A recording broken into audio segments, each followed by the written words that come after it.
Mabuhay! My name is Ella Grace Dalesa. The MV Doña Paz disaster occurred on December 20, 1987 when a passenger ferry collided with the oil tanker.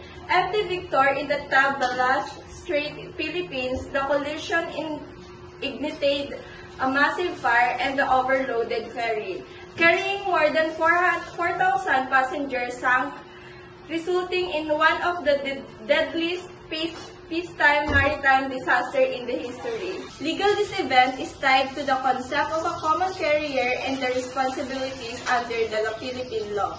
A common carrier is a company or a person that provides transportation service to the public, usually for a fee, and has a greater duty to ensure passenger safety in the Philippines. Common carrier, like ferries and cruise ships, are regulated by the Civil Code, especially Title 17. Obligation of Common Carrier, Article 1732 to 1757.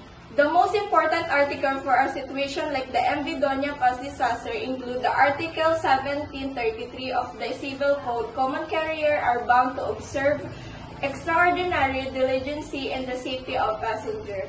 Article 1755, carrier must carry passenger safely as far as human care and foresight can provide. Article 1756, if a passenger dies or injured, the carrier presumed at fault unless proven otherwise.